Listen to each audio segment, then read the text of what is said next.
I was watching a clip from the Majority Report last night where they went over a portion of a J.D. Vance interview where the interviewer asks J.D. Vance, did Donald Trump lose the 2020 election? And then J.D. Vance refused to answer the question. It's a damned if you do, damned if you don't situation. Donald Trump and his most loyal supporters refused to acknowledge the reality that he lost the 2020 election fair and square. But on the other hand, the election denial rhetoric is very unpopular with people outside of that bubble, and obviously Trump can't win from the votes of his most loyal supporters alone, so J.D. Vance, every time he is asked this question, has to do this tightrope walk where he doesn't flat out say that Trump won the 2020 election, but he doesn't say that he lost it either. He also pivots to, what about the Hunter Biden story? That was suppressed, and that somehow cost Trump millions of votes. Yes, I'm sure videos of Hunter Biden snorting coke and fucking cookers would have been very consequential to the election. He also accuses the interviewer of quote-unquote throwing slogans at him. Well, one, as if the Hunter Biden shit is any less of a slogan for the Republicans at this point. And two, at this point, for this specific wing of the GOP,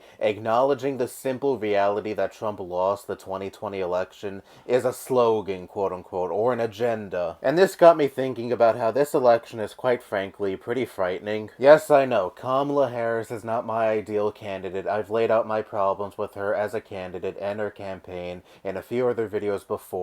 But then you have this shit on the other side where for 4 years straight, Donald Trump is denied losing the 2020 election. And a little later in the interview, the interviewer got J.D. Vance to finally say, no, I wouldn't have certified the 2020 election. Do you really trust people like this to be the head of government? People who will decry rigged every time an election does not go their way, and who will literally say, yes, I will use my power to invalidate said election results. If we lived in a sane country, Trump's 4-year temper tantrum about actually winning the 2020 election and how the results of said election was fake would have disqualified him from ever being in any position of power in this country ever again. Because this is a former US president undermining the will of the people, saying, yeah, I don't care that a majority of the country voted me out, I want to stay in power regardless. And yet a majority of people just don't seem to fucking care. And I'm not even talking about Trump's cult. I already know these people are far gone, they don't live in reality, but I'm talking about the median voter leaning towards Trump, likely for economic reasons, and they bought into the lie that our border is just wide open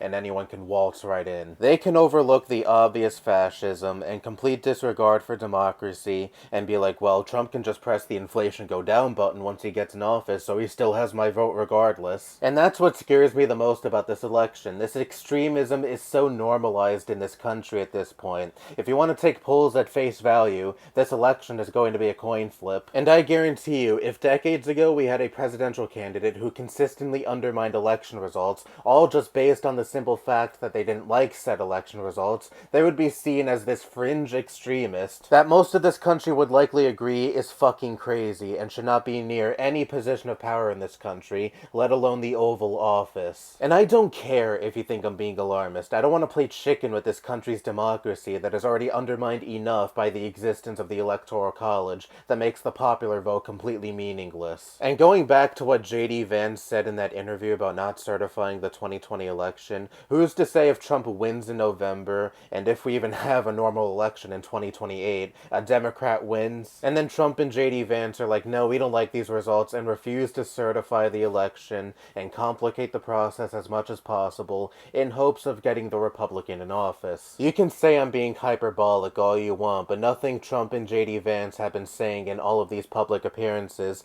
make me think that this wouldn't be something they try to do. And yet, this is what a good portion of this country's voter base seems to have no issue with whatsoever. Trump saying to the majority of voters, fuck you, I want to stay in power, is just accepted as one of his quirks. He's a guy who is prone to saying ridiculous things. You can't take him that seriously. Oh, but coincidentally, all of the things he says that you do like are serious. This isn't Trump simply saying something out of pocket that is mildly amusing. This is him saying, time and time again, he does not have one iota of respect for the electorate in this country when they decide to use their votes to get him out of office. And I think many people in this country severely understate how serious that is. I even see some people on the left who love being contrarian assholes try to make it seem that if you still talk about January 6th and you still talk about Trump's flagrant disregard for democracy, you're a cringe resistance liberal. And I'm like, how? This is a guy guy who, if he completely had it his way,